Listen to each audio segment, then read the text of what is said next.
Welcome to Mufti Muhammad Nadeem Hussaini official YouTube channel. Mufti صاحب کے channel کو سبسکرائب کریں تاکہ ہر آنے والی ویڈیو سے باخبر رہیں۔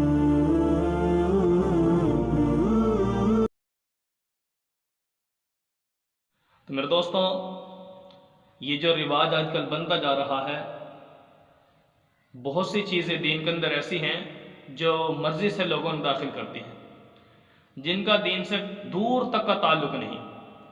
پیارے نبی علیہ الصلوۃ والسلام نے گویا ہمیں سبق دے دیا، تعلیم دے دی، پیغام دے دیا، اے میرے صحابہ، میں تمہیں دین مکمل دے کر جا رہا ہوں۔ تو حجۃ الوداع کے موقع پر پیارے آقا صلی اللہ علیہ وسلم نے خود ارشاد فرمایا کہ میں نے تم تک دین پہنچا دیا، جو اللہ رب العالمین نے شریعت، جو تعلیم، جو قرآن مجھے دے کر بھیجا، وہ میں نے تم تک پہنچا دیا گویا۔ تو فَلْيُبَلِّغِ الشَّاهِدُ الْغَائِبُ، اب اے میرے صحابہ، یہ تمہاری ذمہ داری ہے کہ یہ آنے والی نسل تک پہنچانا، بلکہ یہ میرا دین ہر پکے اور کچے مکان میں پہنچ کر رہے گا۔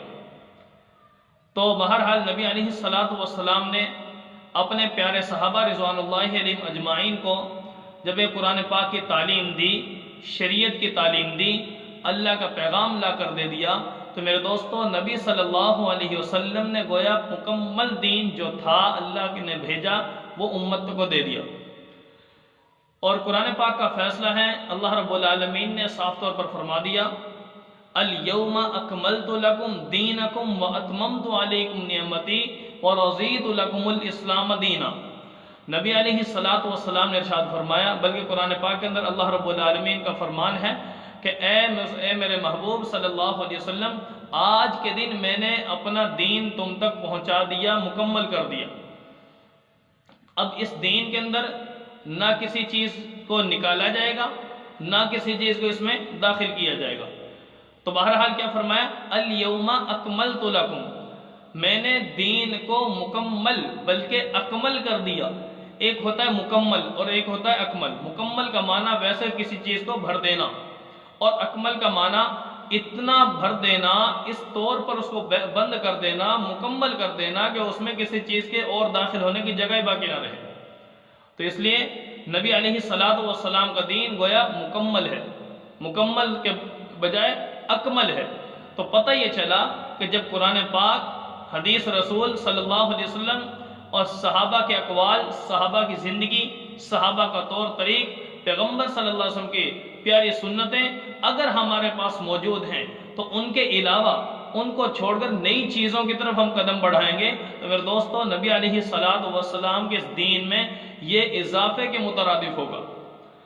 تو اس لیے بہت سی چیزیں دین کے اندر میرے دوستوں داخل کی جا رہی ہیں۔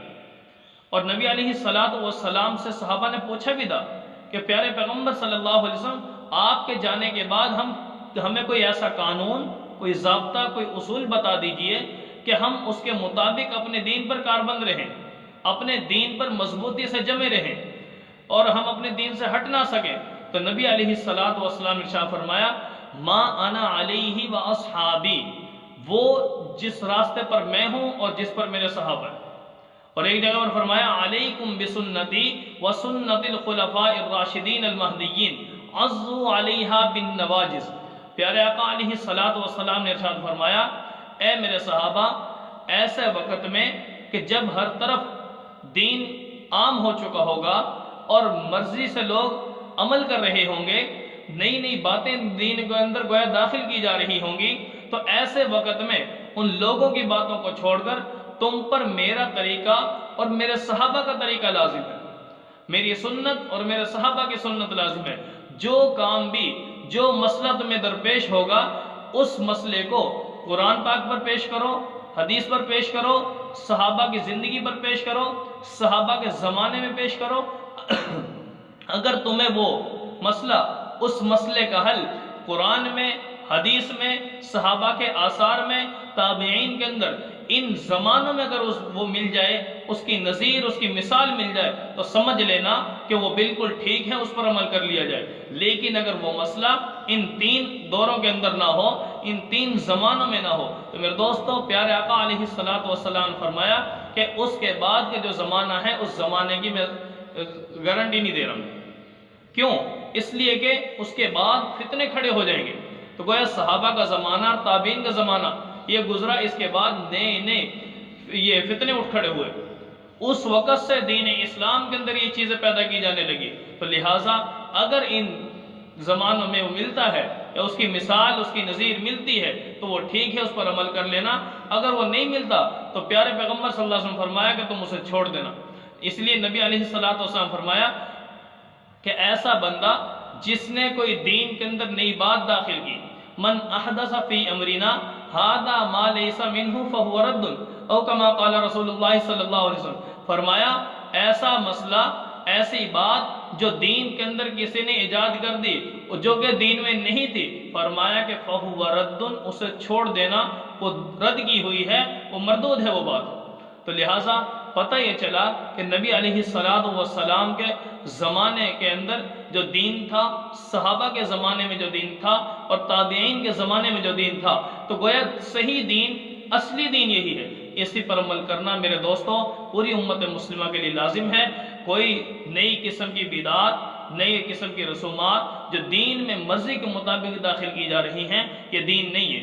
گویا نبی علیہ السلام کا دین، اللہ کا دیا ہوا بھیجا ہوا دین، نبی صلی اللہ علیہ وسلم کے طریقے پر پورا کرنا، اصل اس کو اسلام کہتے ہیں، اسی کو دین کہتے ہیں، اسی کو اطاعت کہتے ہیں، اسی کو فرما برداری کہتے ہیں۔ اگر حکم اللہ کا نبی صلی اللہ علیہ وسلم کے طریقے کے علاوہ ہوا، مرضی کے مطابق اگر بندہ کر رہا ہے، وہ دین نہیں ہے۔ اسی کو جو پہلا کلمہ ہے، ہمارا کلمہ ہمیں یہ سبق سکھاتا ہے کہ لا الہ الا اللہ، اللہ کی عبادت کرنا، محمد الرسول اللہ، نبی صلی اللہ علیہ وسلم کے طریقے پر۔ اگر بندہ اللہ کی عبادت کر رہا ہے لیکن نبی کے طریقے کے خلاف کر رہا ہے تو یہ دین نہیں ہے، یہ فرما برداری نہیں ہے، یہ اطاعت نہیں ہے۔ پھر دوستو اس بھول سے انسان کو بچنا چاہیے۔ بہرحال اللہ رب العالمین پوری امت مسلمہ کو ان چیزوں پر عمل کرنے کی توفیق نصیب فرمائے۔ نبی صلی اللہ علیہ وسلم کے دین کو سیکھنا، سمجھنا، علماء سے تعلق رکھنا، ایسا ایک اللہ تعالیٰ جذبہ اور شوق اس امت کے اندر پیدا فرمائے۔ وآخر دعوانا الحمدللہ رب العالمین۔